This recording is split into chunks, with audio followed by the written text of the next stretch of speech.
Shalom, God lovers.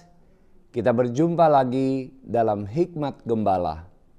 Pernah gak sih Anda merasa hidup ini gak adil? Orang yang kerja keras malah gak dapat apa-apa. Sementara yang curang justru hidup enak. Atau mungkin Anda merasa diperlakukan gak adil oleh teman, oleh bos, atau oleh lingkungan. Kalau iya, tenang, Anda nggak sendirian. Di dunia ini, ketidakadilan adalah realita. Tapi apa yang harus kita lakukan? Haruskah kita balas dendam? Haruskah kita menyerah dan bilang, ya udahlah, hidup ini memang begini? God lovers, mari kita lihat firman Tuhan di dalam Mika 6 ayat 8. Firman ini memberikan kita resep sederhana untuk menghadapi dunia yang gak adil. Dikatakan, hai manusia, telah diberitahukan kepadamu apa yang baik dan apakah yang dituntut Tuhan daripadamu. Selain berlaku adil, mencintai kesetiaan, dan hidup dengan rendah hati di hadapan Allahmu.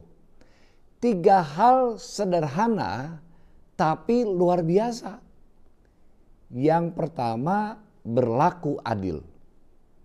Adil bukan berarti memperlakukan semua orang sama, tapi memberi mereka apa yang layak mereka terima.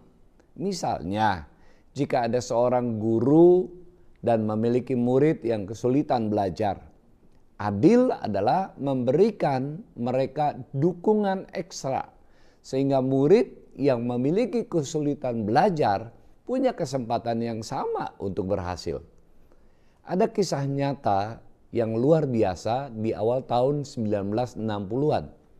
Seorang pendeta muda bernama Martin Luther King Jr. menghadapi ketidakadilan rasial di Amerika.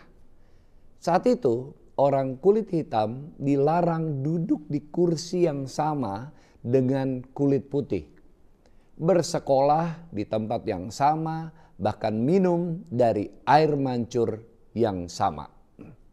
Tapi Martin Luther King Jr. tidak tinggal diam.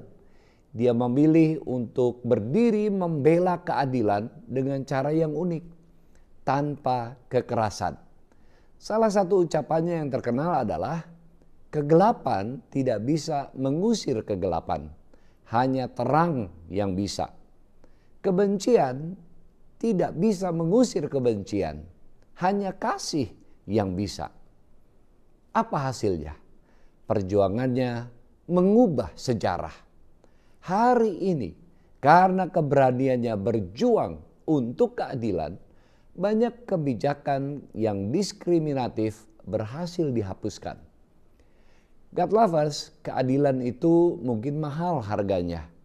Tapi jika kita berani berdiri di pihak yang benar, kita akan melihat Tuhan bekerja. Yang kedua, mencintai kesetiaan.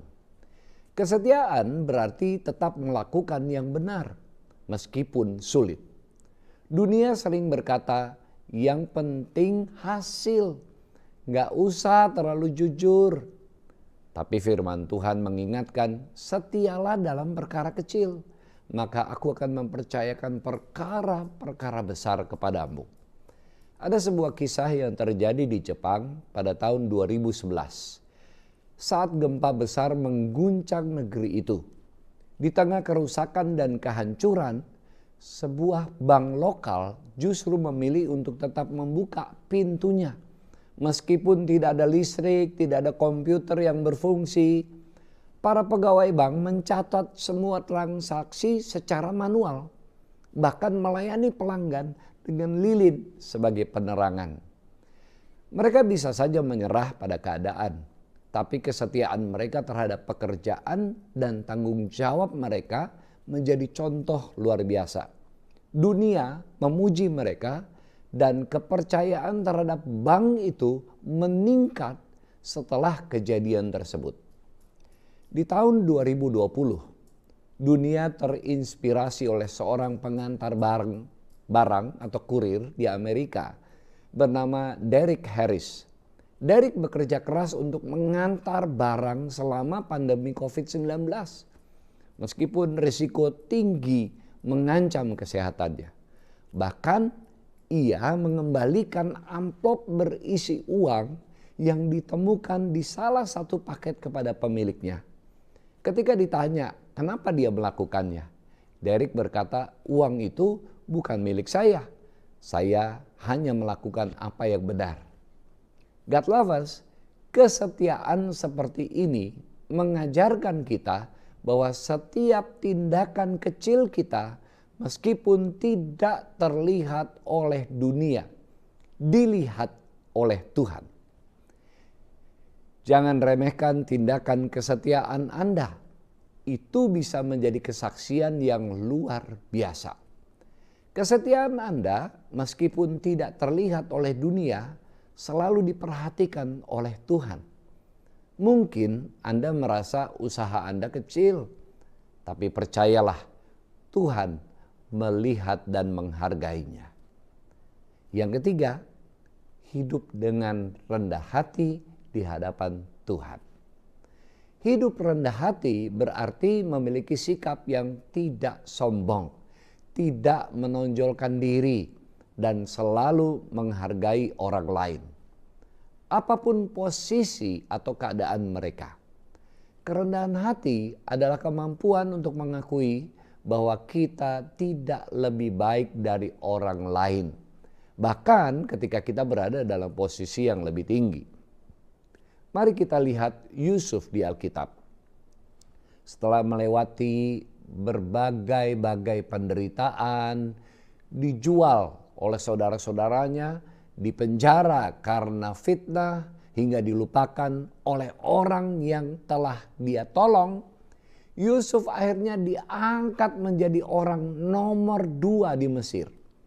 Namun yang luar biasa adalah Yusuf tetap rendah hati meskipun ia memiliki kekuasaan besar.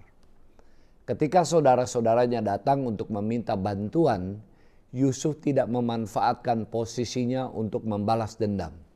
Sebaliknya dia berkata, "Jangan takut, sebab aku ini pengganti Allah. Memang kamu telah mereka-rekakan yang jahat terhadap aku, tetapi Allah tidak telah mereka-rekakannya untuk kebaikan." God lovers, kerendahan hati seperti ini tidak hanya membuat Yusuf dihormati, tetapi juga memungkinkan Tuhan bekerja melalui hidupnya. Yusuf tidak sibuk menonjolkan dirinya atau membalas kejahatan dengan kejahatan, melainkan dia memilih untuk menunjukkan belas kasih kepada saudara-saudaranya. Selain kisah Yusuf di Alkitab, kita juga bisa belajar dari sosok modern seperti Tim Cook, CEO Apple. Meski memimpin salah satu perusahaan terbesar di dunia, Tim terkenal sebagai sosok yang rendah hati. Dia tidak suka menonjolkan diri, selalu memuji timnya atas keberhasilan perusahaan, dan bahkan sering menyumbangkan penghasilannya untuk amal tanpa publikasi. Kerendahan hati juga tercermin dalam sikap kita sehari-hari. Misalnya ketika kita diberi pujian atas pekerjaan yang baik, apakah kita membanggakan diri?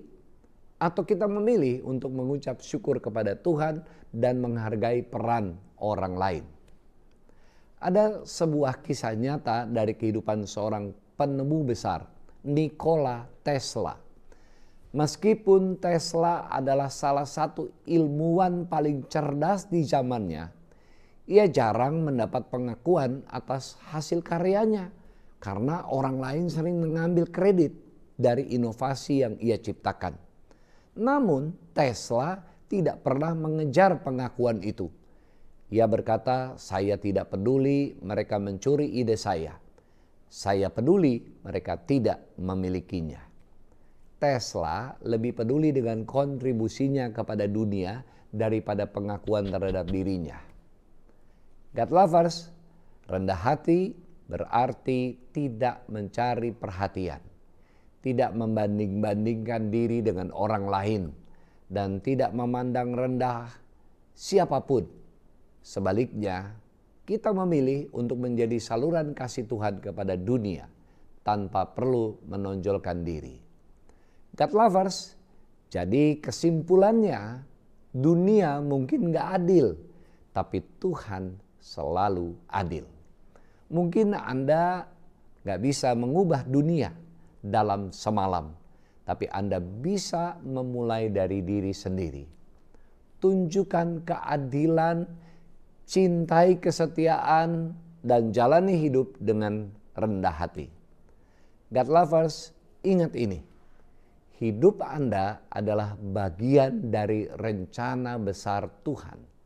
Ketika Anda memilih untuk berlaku adil, setia, dan rendah hati, Anda seperti seorang pelukis yang menambahkan warna terang pada kanvas dunia yang suram. Mungkin Anda berpikir warna kecil Anda gak cukup besar untuk membuat perbedaan. Tapi percayalah, tanpa warna sekecil itu, tulisan Tuhan enggak akan lengkap. Sebelum saya mengakhiri, mari kita perkatakan bersama Mazmur 100 ayat 5. Sebab Tuhan itu baik, kasih setianya untuk selama-lamanya, dan kesetiaannya tetap turun-temurun.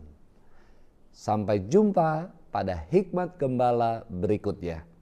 Tuhan Yesus memberkati. Shalom.